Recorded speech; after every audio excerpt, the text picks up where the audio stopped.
Hey guys, I want to talk about 4 main ways that every trial lawyer should be using AI in their depositions. Artificial intelligence is not only here, it's been here for a while. If you're not using it, you are already far behind the 8 ball, far behind the herd. That's okay. No big deal. You can quickly get back into it, but it's a function of practice. Now, in our firm, we do not use chat for political reasons, for a lot of reasons. We do not have chat. It's deleted. Claude is our platform of choice, and we use the Claude Enterprise program, the chat, the co-work, and the code. Chat and co-work is part of our daily lives, but I want to talk about how we can use AI in depositions. So first of all, you can go to the chat section of whatever AI you're using, and you can tell it the type of deposition that you're about to take, who it is. You can give it context. You can say, this is generally what I'm hoping to accomplish. And then you can have a conversation and ask it any other big ticket items that I should be looking for, any big issues that I should be focused on. Do you have suggestions on different ways that I could ask better questions? Can you give me a topic outline? Can you give me a breakdown of the specific topics and different types of questions? Then once you have it, you can ask it to become more concise. You can ask it to organize so that you don't have 50 pages. You have kind of an outline. You can basically tell it, this is too much for me. This is not helpful to me. Can you put it in a different format? Basically, talk to it like you and I were in a room and you're asking me for help and I'm giving you ideas and you're saying, hey, but what about this? Can you give me other suggestions? Use AI as basically a counselor, as an advisor. And that allows you to have kind of an initial deposition outline. It sometimes in Claude Co-work will say to me, well, I could be more helpful if you had the following depo or the complaint, or if you could upload some discovery, I think I could give you a better answer. It will literally ask you for information that helps it answer more questions. As long as it's not garbage in and you get garbage out, as long as it's good information, discovery, pleadings, complaints, medical records, traffic collision reports, it can help you be more specific. And then if it's not giving you references that you want to use for cross-examination and it's just giving you topics, then I say, you know what? Go through this and give me specific references, page and line, different exhibits, depositions, whatever. It will redo it.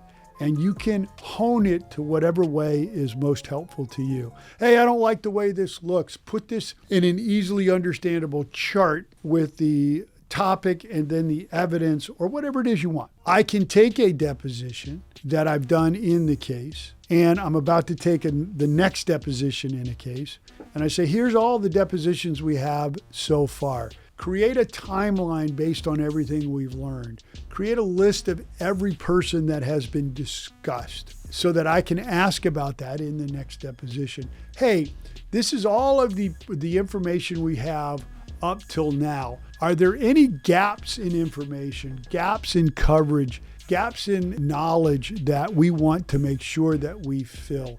Hey, have I created a hierarchy of who is where, what supervisor, etc.? Can you create up till now what we know is an organization chart so that I can then go to the next witness and fill in the blank? And by the way, could you put it in an illustrated model so that I can use it and attach it as an exhibit in the next deposition so that by the time I get to trial, I have an authenticated illustration that I can use in opening statement, that I don't have to wait till closing that has to be authenticated in the trial because I've done it along the way in the depositions. Really effective.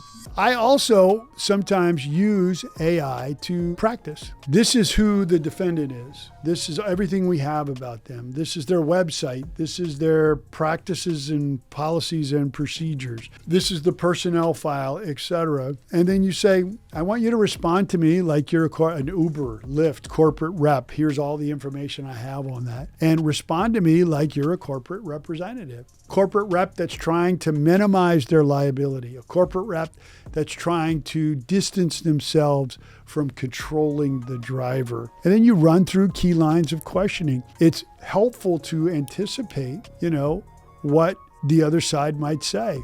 I have Uber and Lyft depositions. I run it through and it gives examples, their motions eliminated, their summary judgment motions, their arguments. And then I can question a fictitious PMK, a 30B6 witness, and learn better ways of getting information out of them. It's just a function of the ideas and the thought process more than anything. Once you're finished with the deposition, once you have the transcript, then you can really kind of say, now add it to the mix and summarize it total. Create a new timeline. Give me a list of everybody, a person of interest that's ever been mentioned. Analyze this for inconsistencies. And it will find stuff like, well, on page 2, they said they didn't know who was there. But then on page 50, they're talking about so-and-so who was at the meeting. Something's not right here. It will find things that either you'll never find because you'll never have the ability to intellectually find it, or you won't have the time to find it. It is really a remarkable tool. It is all about practice. In our firm, every Monday morning, we have a meeting with the lawyers by Zoom. I go over big ticket strategy ideas, big ticket things that we emphasize in our firm, current events. But for the last several months, we talk about using AI in our practice. We share with each other how we're effectively using AI to make our practices more efficient and better. If you want any information of how to use this, please reach out. My info's in the bio or the video description. Come on now.